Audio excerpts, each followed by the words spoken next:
I thought we'd just start with a little bit of conversation here, but very quickly we can start bringing in audience questions. And in case you've forgotten, we have Carol Stringari from the Guggenheim Museum, Chief Conservator and Deputy Director. Susan Lake, who until very recently was Director of Collections at the Herschel Museum, so two very, very important collections with contemporary art where some of these broader questions can definitely be aimed at, and David Anfam, who has many, many hats, I know, but I guess today it's mainly the Clyfford Museum Research Centre. Let me just start off, just one of the things you brought up at the very beginning, David, this idea of, is there an overall philosophy of some kind dealing with the arts, the works of art we've been looking at today, or is it more kind of random, piecemeal? I forget exactly how you put it, but I will come back to you. But I actually want to put that question perhaps to Carol and Susan first. I mean, there is a philosophy, of course, but how do you explain that to someone? Is there something you can say generally and broadly about how we approach this kind of art? And I think we should keep to abstract expressionist or sort of mid-century paintings rather than modern contemporary art in general at this point. But can you start to put that sort of overall philosophy into some kind of words?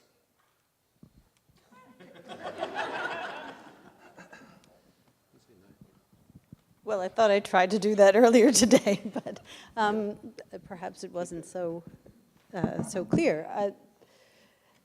There's no one specific philosophy. I think there are many perspectives, but I think we have over time, I think the question that was just asked about what we do now it's relevant, even though we're keeping within the ABEX moment, is that conservation has changed over the years, and I think we're at a moment where there's a tremendous amount of cross-pollination.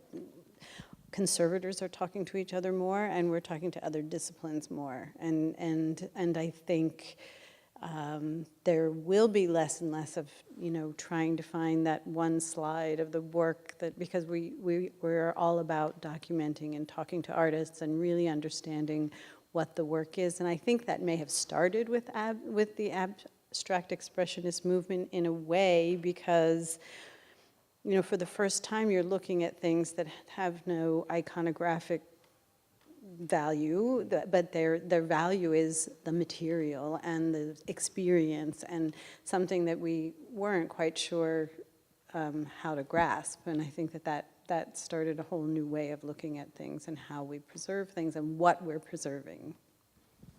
I mean, sort of same question to you, Susan, but there was going to be a part B, which actually Carol answered already, which is how has this changed over the last 25, 30 years? If you could address that as well. Yeah, in Your fact, opinion. Can you speak up as much? Yes. Can you hear me? Yeah. So Carol and I actually were talking about this last night, how the field has changed. And I was recalling, and I'm going to just, there was going to be an Ad Reinhardt show, and the chief curator of MoMA and his colleague visited the Herschel Museum, and we had 4 Reinhardts that they were interested in including in this exhibition, and all of them had scuffs and had condition issues, and we were under some stress, some stress to send these, either to repaint them entirely ourselves or send them to a conservator that would. And that, I think we have to remember that when we were working on these are now iconic works, but they were contemporary at that point. They were still just off the press and needed to have that pristine look, at least in the eyes of an awful lot of the curators, some of the conservators as well. But it was a battle to not have those, especially someone as renowned as the chief conservator of MoMA, to say, no, we're not going to do this. So we would never consider doing, that's an overblown example, but it does, I think, demonstrate how our field has changed. The degree of research and work we do upon the acquisition of a work, just answering your question, that work, painting, sculpture, whatever, or a time-based media work is brought into the lab and a preservation policy is put in place almost through documentation, kind of projecting, talking with the artist from the moment it enters the collection. Actually, I'm very glad you brought this up, Susan, because I have extremely vivid memories of seeing the 1991 Ad Reinhardt retrospective at the Modern, which was curated by William Rubin. Yes. And this is to be completely transparent. I was amazed by the wonderful condition of the works. I'm being, at my own expense, I'm being very transparent. I was amazed by the uniformity of the works and what wonderful condition they seemed to be in. And little did I fully understand, and I think you'll probably confirm this, that a majority, or at least a substantial minority of those Reinhardts, which look so pristine, so much like one imagines what Ad really wanted originally, they've been repainted by a certain very famous restorer. And this issue of how things should look and whether we can go back to what the artist wants brings up a potentially controversial, but I think very important issue. And this is that when the artists were painting, conservation as we know it did not exist. Not just in terms of the technology. I mean, the technology has obviously made vast strides in the past quarter of a century or so, but also in terms of the what I discern here, a unified code of ethics about not completely repainting things and so on. And we have to remember that, whether we like it or not, the kind of conservators that Ad Reinhardt or Annalee Newman, Barnett Newman's wife, favored, were in fact famous restorers like Daniel Goldwyer. And they were actually, and Mark Rothko is the exact example of that, because as Kate Rothko said to me, my father's conservator was Daniel Goldwyer. And until the Goldwyer scandal developed in 1991 over the Barnett Newman, Who's Afraid of Red, Yellow and Blue 3, Goldwyer was still seen as a kind of benchmark. So we're looking at a whole paradigm change, I think, and that's very important. And just to, just to pick up on that one theme of trying to get back to what the artist wants or the artist's intent that we often talk about in the field, of course. And this is a broader question about modern contemporary art in general, with none of these artists are still alive or have been alive for a while, so there hasn't been the opportunity of speaking to them. But we're still, the artist's intent is still there in part of the decision-making process, the subjective versus objective part of it. I'm always interested by this, and it's actually been the focus of some symposia in the past about how we deal with that concept. I think the generally accepted feeling now is that you can never get what the artist's intent is, the fallacy of the intention, but we all want to know what it is, and we can't ignore it. And I think the field has, the conservation field in particular, has changed its sort of view about how we balance that in the bigger scheme of things. Can you say something about that, where you've seen a shift in the last 20 years, perhaps, about how that part of the equation comes into the overall decision-making point? Another easy question. Right. Yeah. I think this idea of intention, artist intention, we have in some ways thrown it out as a hard and fast concept, but and I think an artist can have numerous intentions at the same time, which is something we also have to be aware of, just as we might have different intentions. There are aspects of a work that one might privilege at one point in time, whereas something else is privileged at another point in time. And I think what we see now is just that we have a wider perspective on things, and we're not looking for that answer, which really that answer probably doesn't exist, and every single work is different. I totally agree. I was struck recently doing artist interviews. We interviewed an artist early in his career, and then later was 50 and he had completely changed his mind. He didn't care early on. He said, throw it away if it's not functioning in this way. And then he wanted us to find that product that was no longer being manufactured too. So I think the dialogue in Artist Intent is an ongoing conversation, and we just have to acknowledge that. And it's mutable. It will change. And do you, just to follow, just kind of the question I asked you this morning, actually, when you become so knowledgeable about one artist, de Kooning, for example, do you feel a pressure to start to kind of take on that role slightly also? Do people expect you to start to help out in terms of trying to understand what the intention was? Oh, gosh. That's a heady responsibility. Yeah. Can you do it, but have you found people asking you or expecting you to be able to take on that role?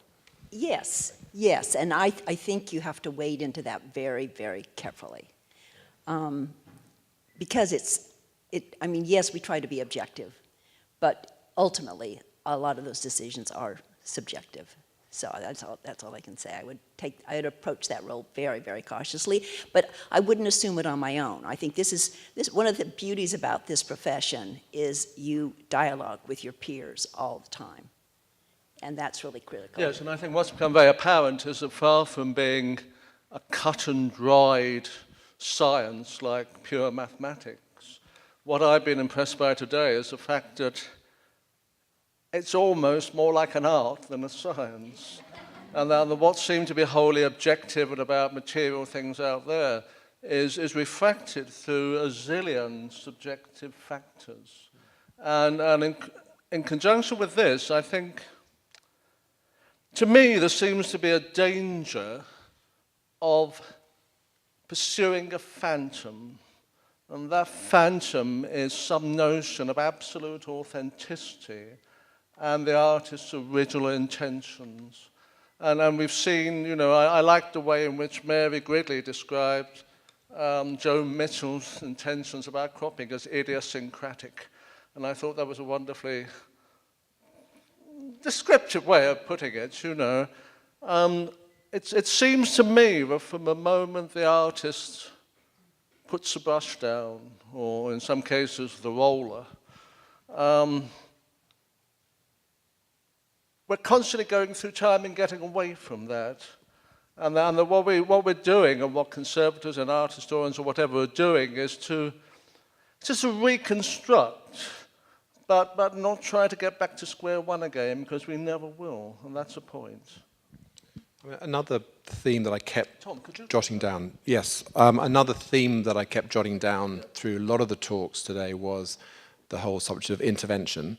And again, I think our field kind of goes through cycles. I'm not sure it's an even cycle or whatever, if it's a simple cycle, but about the fear of doing anything and just complete minimal and whatever, preventive, that's it, to actually realizing that, as Sonny said very nicely, sometimes doing nothing has very significant implications. So I sense from these talks today that there was a lot more willingness to talk about intervention on many types, with lights, actual cleaning with solvents, quite a few things. Do you feel that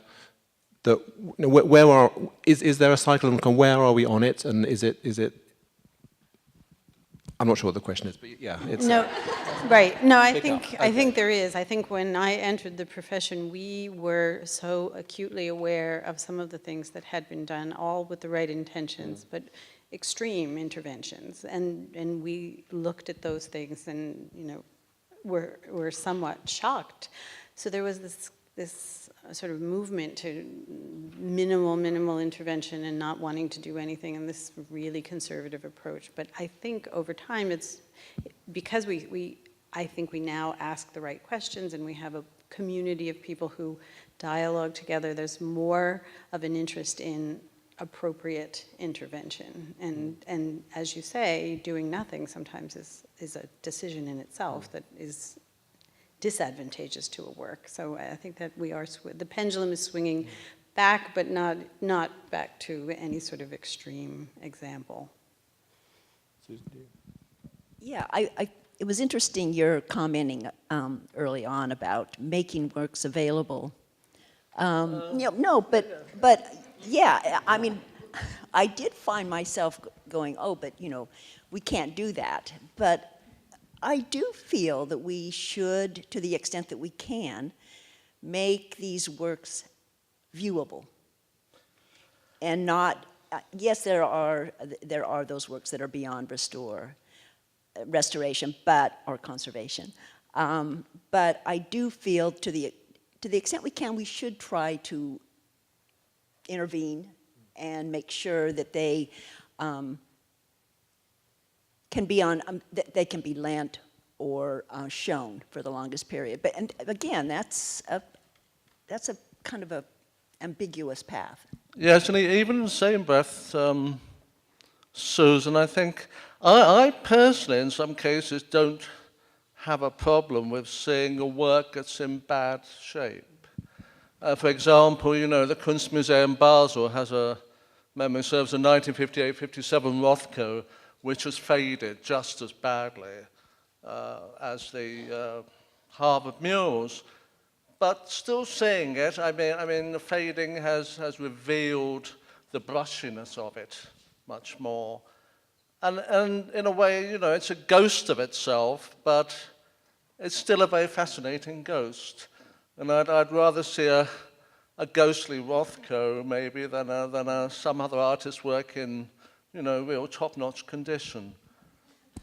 So are we approaching a time when we accept finally that these works can be shown with their nicks and their dents? And I think so, absolutely.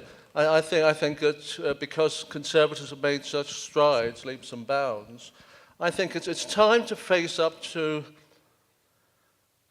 the inevitability of decay, the fact that the works are, to make a joke, my great aunt, when she got into her early 80s, she was very given to saying one thing. She used to say that a face without wrinkles was like a book without lines. I like your aunt. Yes, that's my aunt, in her 80s. But, the inevitability of aging, of decay, of things being less than pristine and perfect, that's part of the material life of artworks. And obviously, conservators want to do the best they can to, I shouldn't use the word, but cosmeticize is the wrong word. But that's always a danger, with intervention. But to answer your point, I think it's perfectly legitimate to see the works as they are. And although I wasn't fortunate enough to be at the study day at Harvard, I saw the murals when they were still in storage in the early 1990s. And contrary to being totally aghast, I thought they still looked rather good. One of Rothko's intentions in all the murals was to produce a kind of spectral, haunted quasi-architecture. And serendipitously, the way in which the Harvard murals have faded have actually accentuated that effect. And there's another point about Rothko that's not commonly acknowledged. Rothko loved things which were old and falling apart. That's why he liked the buildings on the island of Torcello. And in Dorrie Ashton's book on Rothko, there's a quote about that. He liked things old with the ways of men, or something like that. What Rothko would have hated was the notion of something new and pristine. And running throughout all of the abstract expressionists is something which runs very contrary to the state of conservation today. This is a fear of technology. The notion that technology had to do with scientism, with the Bauhaus, and that with the exception of Reinhardt, they were all against technology. They liked the artisanal, the handcrafted, and if necessary, even that things which went with time. So, there's a lot of different sides there. I'm going to ask one more question, then I will look up here. So please get your questions ready. And I should remind you, we've got all our speakers on the front row here, so I can very quickly jump up and hand them a microphone. But just one more sort of, actually leading on from that entirely, one of the specifics about intervention that came up many, many times, and particularly relevant with Clyfford still, is the idea of resaturation, where we have surfaces that change in gloss or some aspect. And because we look at these paintings so closely now, as you mentioned at the beginning, David, a tiny change in gloss can sometimes be described as an enormous change. And I'm just wondering, how are we making things really difficult for ourselves so that, a decision has to be made about levels of gloss that we can't possibly ever understand how this painting looked. So there will have to be a subjective aspect, and it just seems something was. We're just making every decision we possibly make probably very difficult. Do you feel that, James? Yes.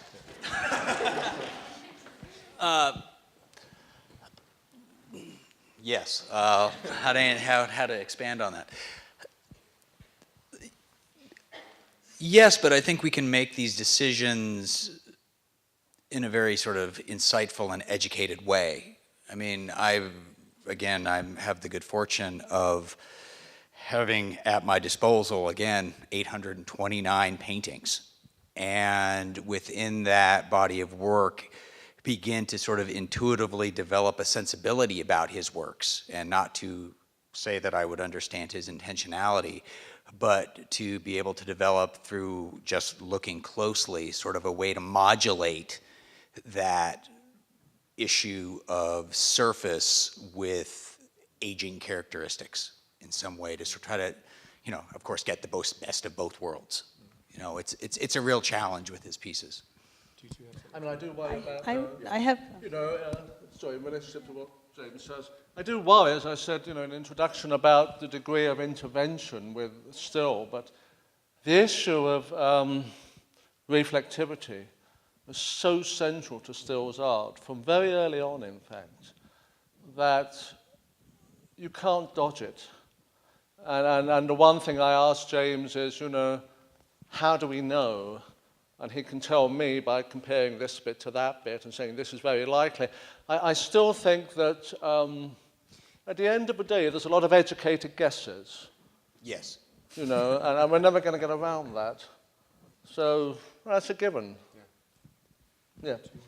this is more of a question than an answer, but I also think that the Harvard murals are gorgeous even without the projection, although I think the projection is stupendous. What I would like to throw out there is, when we're showing something that we do know has changed drastically, is this something that do we have a responsibility to let the public know that? Because that's a debate I have with our curators all the time. They don't necessarily want didactics in their shows, but you might be looking at something that's altered significantly. And is this something we want to bring to the public? Is it our responsibility to bring it to the public? And I just throw that open for discussion. Well, Susan, I remember one of the very earliest sort of conservation exhibitions I remember reading about was at the Hirshhorn, showing replicas of Garbo and that kind of stuff. I know this is going off topic slightly from Apex, well, quite a lot, but do you want to respond to that? Do you feel it's the right place to be opening some of these things up to the public? I just have a problem with that. Just like, I mean, I know this is quite an obvious, but I don't think when you see a 17th century Dutch painting, you have to explain why the leaves are blue. It's not exactly the same, but I would say no, and I can't really, I hadn't really thought about it, but I would have to think about it more deeply, but I don't think so. I do think you have responsibility with a replica of informing. And what about a repainted work?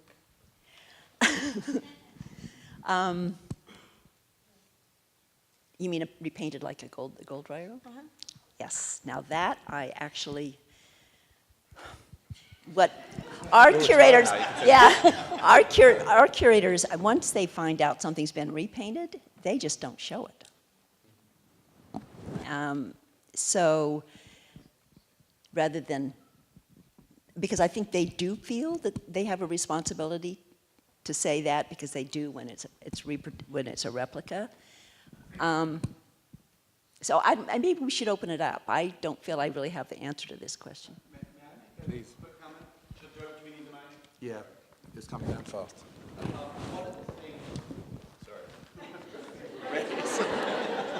Sorry. One of the things we've noticed at the Clyfford Still Museum, because we have certain restrictions, or one big one, we can't show any other artist, from the very beginning, we started to try to figure out ways in which we could engage a broader dialogue. And the images that James showed of our conservation exhibition prove to us that our publics are very interested in these issues. And I'm 55 years old. I've been in the field long enough to understand this shift that's been happening in terms of access to our collections and our programs and a really kind of rapidly changing museum field.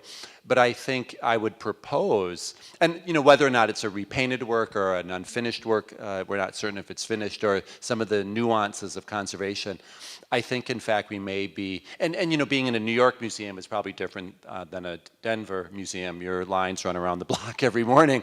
But I think we're not necessarily doing a disservice, but there's certainly the demand and the interest in not only demystifying conservation, but just exposing it to our audiences generally. And so I would propose that, in fact, there's a great interest in even the smallest, explanation of why that, leaf is blue, or why that crack hasn't been fixed, or why the murals can only be appreciated in their true intent through a light projection.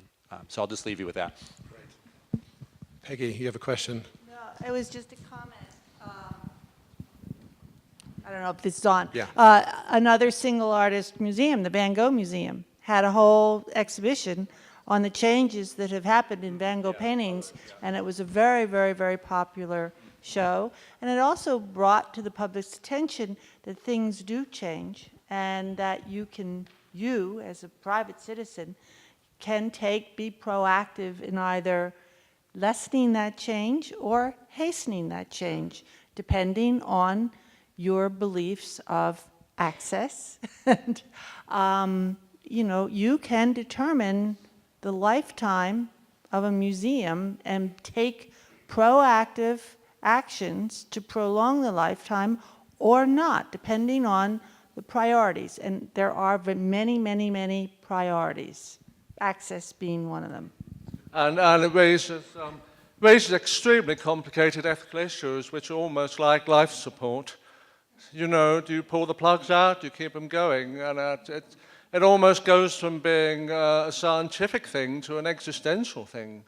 And that's very, very interesting. I would just like to say, I think it's up to the experts studying all of it, that if you think about it in other fields, let's say if it's photography and if it's been retouched or redone by someone other than the original photographer, or if you go back to antiquities and if a piece has been added on or adjusted to a statue or something, then at least that it's noted that it wasn't part of the original work, or even in architecture or something else, that it's still important to know, because if you go back and look at something, you need to know, was this part of the original? Was this an intention? Is there something else that needs to be thought about? That's a good point. Great. I think Running around here, it's like The Price is Right or something. James, I've got another question for you. It's quite with your exhibition.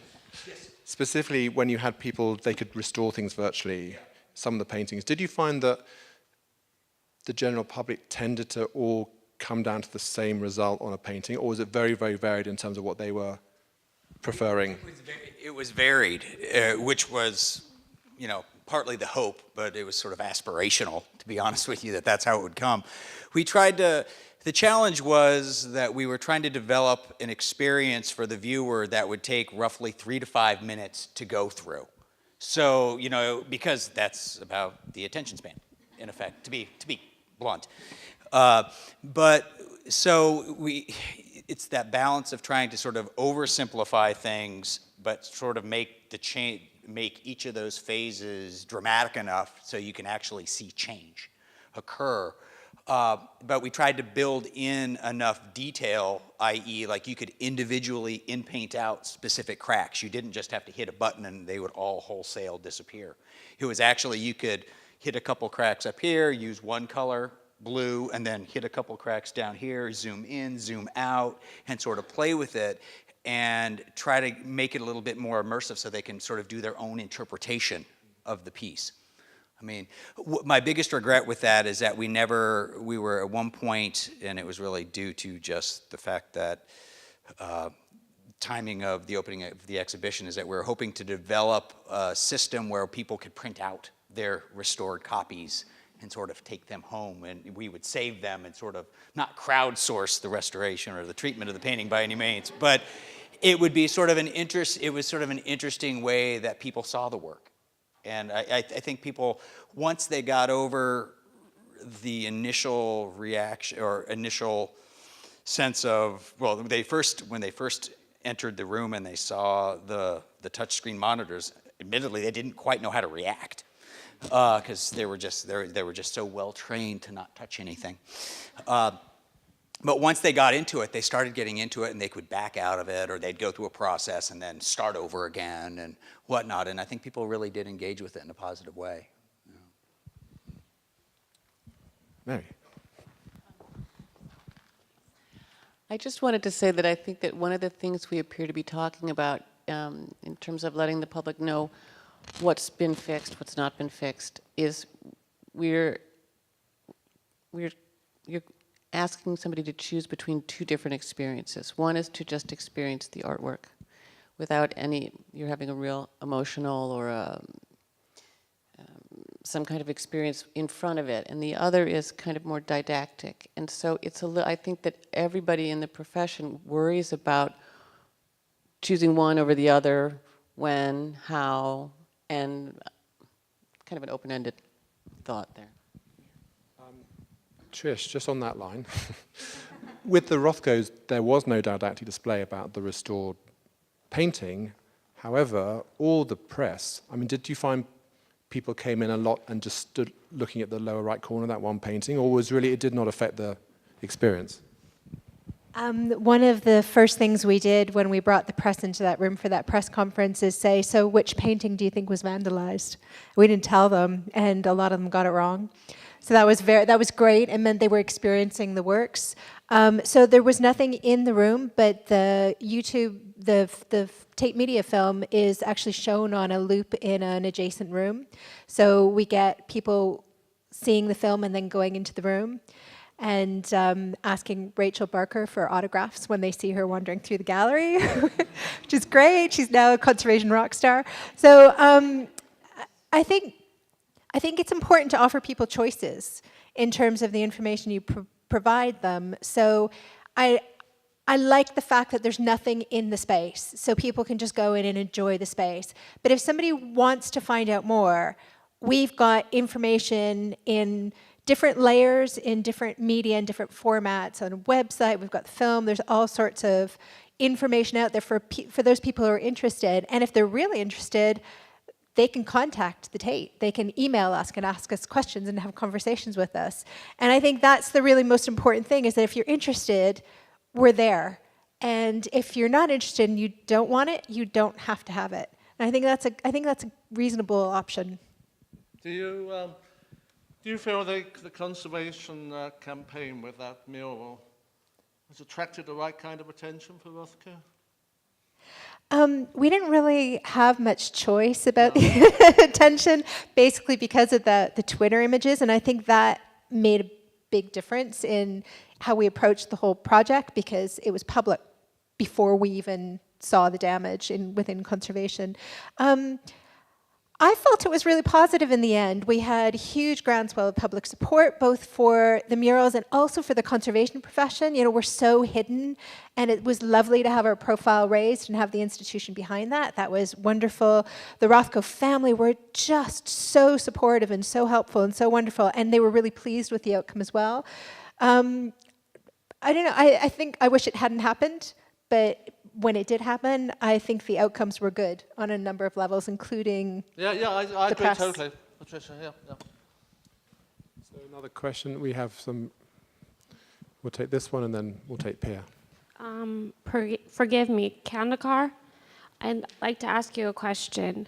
I'm an artist, so I'm coming from a whole different perspective. But you were talking about Josef Albers and this idea of color blocks, and how there's a push-pull between the two, the box in the middle and then the box on outside. And do you think after you created this system of having the projection change on top of the Rothkos, do you think that altered that perception of how the push-pull works between the colors of what he was trying to distinctly accomplish? I actually think that it did still work. And the reason why we went to Albers was because we weren't understanding entirely what we were seeing, why there was this like differentiation of color. And we were saying, you know, well, this one looks too dark and this one's, and then we'd use the computer and it would look, it would have exactly the same LAB reading, so it'd be exactly the same color. And then we'd look at it and it'd be, no, these can't be the same. And so I think actually it did work with the projection, that you still got that push-pull happening. I would not like to have to do it with an Albers painting, because that's what he's all about. No, I definitely agree with you. Thank you for answering. Sure.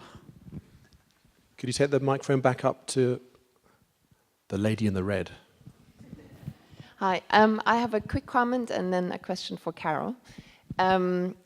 Coming back to the Rothko, I would just like to add to what Brad said. The main reason why the Rothkos in Houston didn't fade and haven't faded to the same degree is because they were not painted with litho red, but with alizarin crimson. They have changed color a little bit, but considering the extraordinary light levels in Houston, they have actually changed very little, I think. And my question for Carol is, and I hope I'm not putting you on the spot, Carol, but you did mention that the museum has decommissioned, I think is the word you used, a number of works.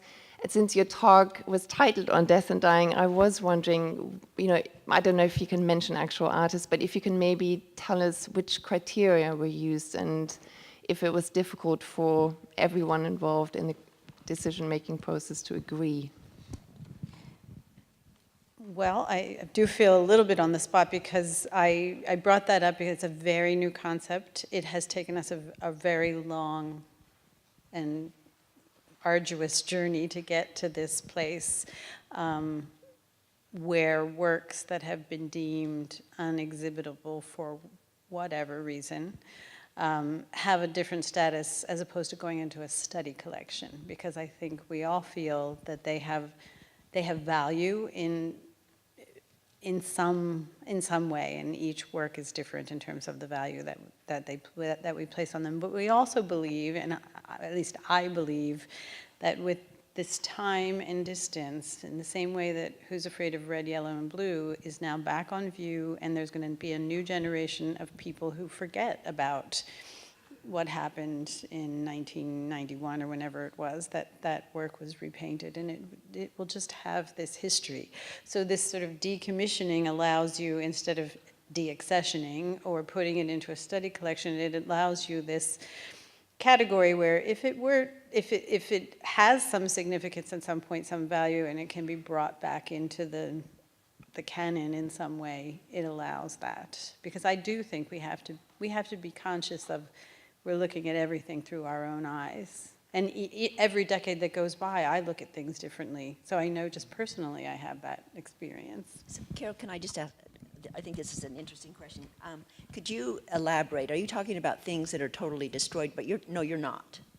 You're not talking about a Pevsner that's just crumbles. You're talking about something that's No, I'm talking about something that's questioned. Yeah. In some way, whether that be by the artist, whether that be because it has such an extreme intervention or something of that sort. So you're talking about when I'm saying that the curators won't show the things that we've shown, that are overpainted, work like that.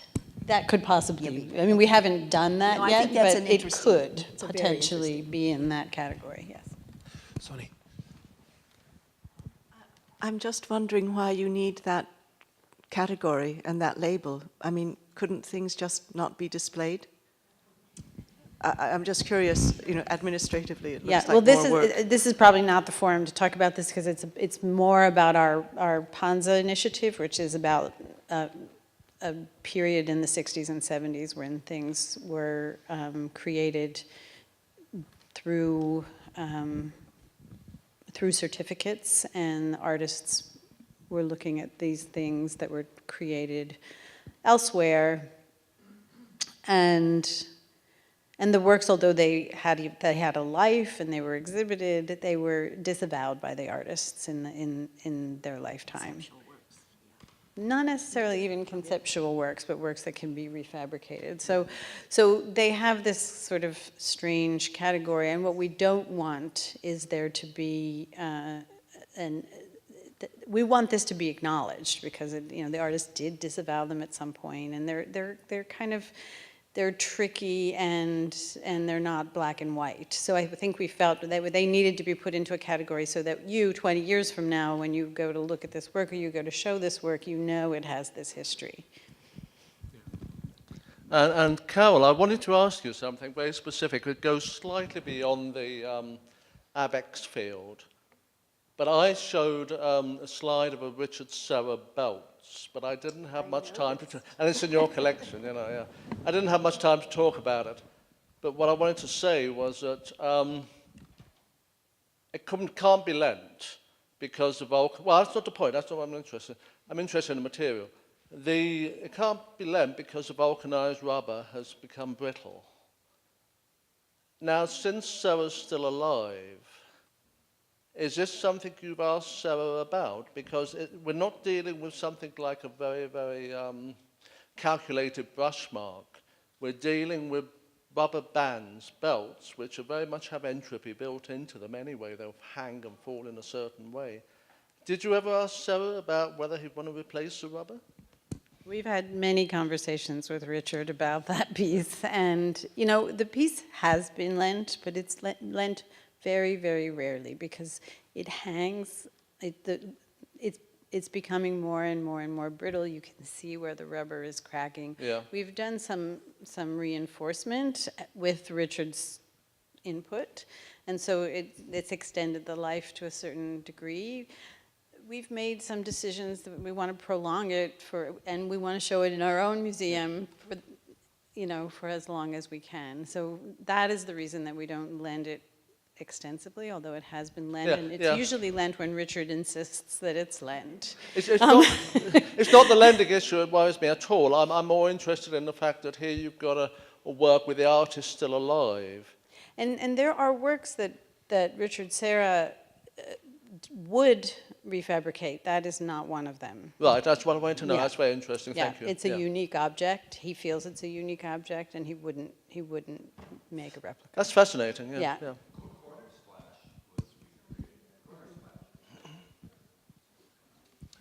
We could take one more question, I think. David, could you pass the microphone just behind you? Yes. Yeah. This is more of a comment, but the Getty conservation treatment on the Jackson Pollock painting was just incredible. And they had an entire separate room devoted to the conservation treatment and how they investigated it. And as a member of the public, I thought that was really fascinating, and it really enhanced my appreciation of the painting. And I think anything you can do as far as conservation, what has been done to show the public and explain it to them, I think is helpful. And I'm very glad you brought up that point, because it's a very good point. I wanted to say that because the Getty had a whole public day last year on mural, we haven't discussed it very much this time round. We feel it's, we've covered it. But seeing mural and seeing alchemy treated, they've come out as utterly different works. I mean, I'd known mural for 25, 30 years before it was conserved in an 18-month campaign here at the Getty. And I'd seen alchemy in the Peggy Guggenheim collection many times, and it was filthy. And to see them cleaned is to see a different work. And it's in this sense that conservation has the power to change art history in a way that art history doesn't have the power to change conservation. Writing about mural or alchemy pre-cleaning is you're writing about a different work.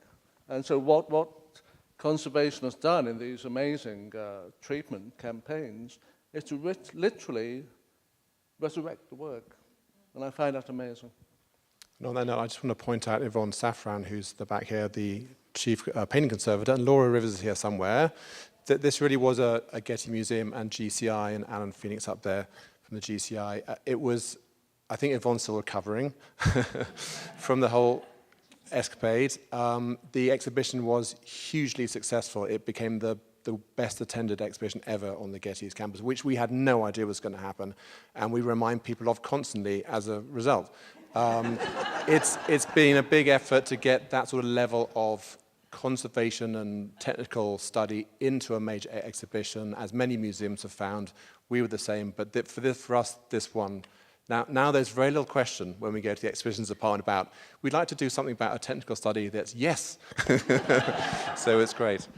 I have to say, it was also, it spurred, the alchemy was treated by Luciano Pensabene, who's our conservator at the Peggy Guggenheim Museum, and the exhibition here at the Getty was what prompted our director over in Venice at the Peggy to do a small exhibition on the cleaning of the work, and that was done in collaboration with the Opificio, again, extremely successful. So, I mean, I don't think that we should only have exhibitions about conservation, but I do think, you know, they merit some thought. That exhibition, which was on show at the same time as my exhibition around mural itself, I mean, the reason why it was so successful was it was spectacular. And I mean, the revelation of seeing that underneath alchemy is a kind almost of grid pattern of brush marks is almost something that revolutionizes Pollock scholarship. I mean, we'd all known for a long time that there's underpaintings, underlayers, as Nicholas quite rightly points out, but to see what seems to me to be an almost unique grid of brush strokes underneath alchemy is absolutely revelatory. I have to wrap it up, not because I want to, but at 6:15, it's the last tram going down the hill. So, but I do want to just very quickly thank a couple of people, the AV team here, who've just been spectacular. And I'm not the whole Getty Events team, Carrie Abrams, I don't think she's here, and I think Nicole might have run off, but if Nicole is still here, just been fantastic. There she is, Nicole Onishi, who's just been, yeah. So when David thanked me for all my hard work, I'm just blushing and thinking that's like 2% of what you think I did. And I want to thank all the speakers also for today. It really has been a fantastic symposium, so to thank them. And then finally to our partners, the Clyfford Museum. I mean, if you haven't been to this place and you want to see a place where it's many, many things, of course, but where conservation is so central to the whole mission of the place. You go in, the glass doors, which are closed, but you can see into the studio. You see the storage facility. If you look at the number of people, the ratio of conservators to other people, it's very high for this one museum. You've never once asked if we'd pay for something. You've been great colleagues, so thank you so much. All right.